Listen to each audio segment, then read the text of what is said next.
नमस्कार। पिछले वीडियो में हमने देखा था, हमने बात भी की थी उस बारे में कि ऑयल की तंगी इस देश में हो सकती है, उसी के साथ गैस की भी तंगी हो सकती है। और आज पूरे देश में अफरा तफरी मची हुई है, पूरे देश में लोग कतारों में लाइनों में लगे हुए हैं कि देश में गैस की किल्लत है।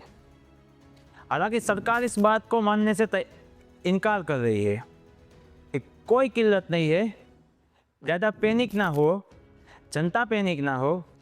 आपके कहने से जनता पैनिक क्यों नहीं होगी? जिसके घर में गैस का सिलेंडर ख़त्म हो चुका होगा, जिसके मोबाइल में ओटीपी नहीं आया होगा, जिसके घर में गैस सिलेंडर नहीं होगा, वो आखिर कब तक पैनिक ना करेगा? और पैनिक होगा, ये जिम्मेदारी आपकी है। अगर गैस नहीं आ रही है इंडिया में तो गैस लाने की, या अगर गैस की पूर्ति स्टॉक है हमारे पास तो जो काला बाजारी हो रही है उस बाजारी को रोकने की। लेकिन सरकार तो अपने ही मंसूबे में लगी हुई है। प्रधानमंत्री बंगाल और आसाम के ट्वीट्स डालते हैं कि प्रधानमंत्री बंगाल और आसाम में व्यस्त है। किस काम से व्यस्त है आप? आपको अपनी चुनावी रैली करनी है, आपको अपने चुनाव की पड़ी हुई है, ना कि देश की जनता की।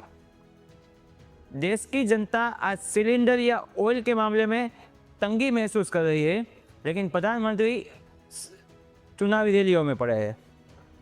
और गृह मंत्री तो आजकल दिखाई भी नहीं दे रहे। गृह मंत्री तो कौन से कोने में घूम रहे, क्या कर रहे, किसी को नहीं पता है। और जनता भी एक तरीके से मैं कहूँ तो च से भूतिया ही है, मूर्ख है। 15-20 दिन है ये सब माजरा चलेगा। उसके बाद आईपीएल आ रहा है भाई। आईपीएल में धोनी खेलेगा, रोहित खेलेगा, विराट खेलेगा, या फिर हार्दिक पांड्या का वो क्लच शॉट लगेगा।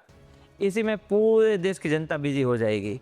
चेन्नई जीतेगा या फिर मुंबई जीतेगा या फिर गुजरात जीतेगा, कौन जीतेगा? अरे जो भी जीते हुए आप हार रहे हो। भारत की आम जनता हार चुकी है। मेरा ख्याल है अगर मैं ये कहूँ कि मर चुकी है तो भी गलत नहीं होगा, क्योंकि आपने आवाज़ उठाना ही बंद कर दिया है।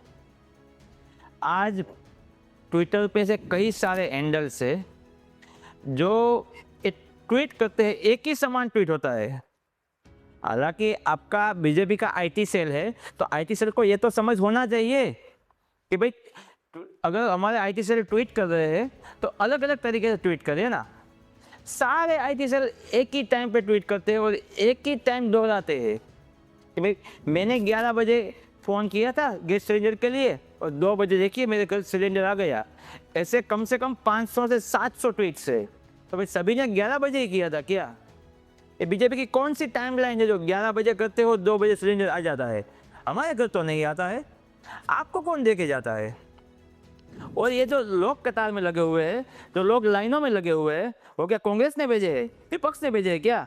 आप बार बार ये कहते हो कि विपक्ष की चाल है ये। इसमें कौन सी चाल है? आम आदमी जब लाइन में लगा हुआ है तो इसमें विपक्ष की कौन सी चाल है? और माफ़ कीजिएगा, विपक्ष का धर्म होता है ये कि अगर सरकार किसी मामले में असमर्थ है या अकर्तव्य रूप है तो विपक्ष उस मुद्दे को उठाए। इस बात को ना सरकार समझने को तैयार है, ना मीडिया तंत्र समझने को तैयार है, और ना इस देश की अधिकतम आवाम समझने को तैयार है।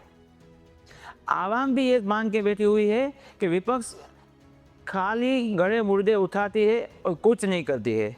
अरे आप ही की बात कर रहा है जनाब, इस देश की जनता की बात कर रहा है विपक्ष। अगर विपक्ष नहीं रहेगा तो काहे का लोकतंत्र? किस बात का लोकतंत्र? फिर पाकिस्तान, सीरिया, बांग्लादेश में हमें फर्क क्या रह जाएगा? इस देश का विपक्ष है, इस देश की लोकतंत्र है, तभी ये देश जिंदा है। बात आप याद रख लेना। अगर आपको लगता है कि इस देश में एक ही नेता 50 साल राज करेगा और देश आगे बढ़ जाएगा, तो ऐसा कतई नहीं होगा। अलग अलग पार्टी से अलग अलग नेता आएंगे, इस देश को रूल करेंगे, इस देश की समस्याओं का सोल्व करेंगे। अगर ये चीज़ आपको मंजूर नहीं है तो आप ही इस देश के सबसे बड़े गद्दार हो। इस देश की जनता को आवाज़ उठानी पड़ेगी।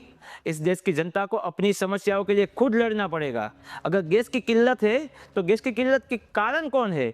आप ही ने तो वोट दे के जिताया है उनको, तो आप ही सवाल पूछिए उनसे कि भाई आखिर ये काला बाजारी क्यों हो रही है, क्या वजह है, सरकार असमर्थ क्यों है। सरकार असमर्थ की तो बात छोड़ो, सरकार एक्सेप्ट करने को तैयार नहीं है कि गैस की किल्लत है। जब एक्सेप्ट ही नहीं करेगी तो हम किस मुंह से उसे बात करेंगे कि गैस की किल्लत के क्या समाधान है। विपक्ष भी किस मुंह से समाधान की बात करेगा। सरकार एक्सेप्ट तो करे, सरकार एक्सेप्ट करने के लिए तैयार ही नहीं है। इस तरह से कोई लोकतंत्र नहीं चलता है। लोकतंत्र को चलाने के लिए सरकार, विपक्ष, जनता और खास करके मीडिया तंत्र, इन सभी को एकजुट होना पड़ेगा, एक ही लय में बोलना पड़ेगा। अगर गलती हो रही है किसी से तो गलती को एक्सेप्ट करो, वरना इस देश का लोकतंत्र नहीं, इस देश ही पूरा बर्बाद हो जाएगा। धन्यवाद।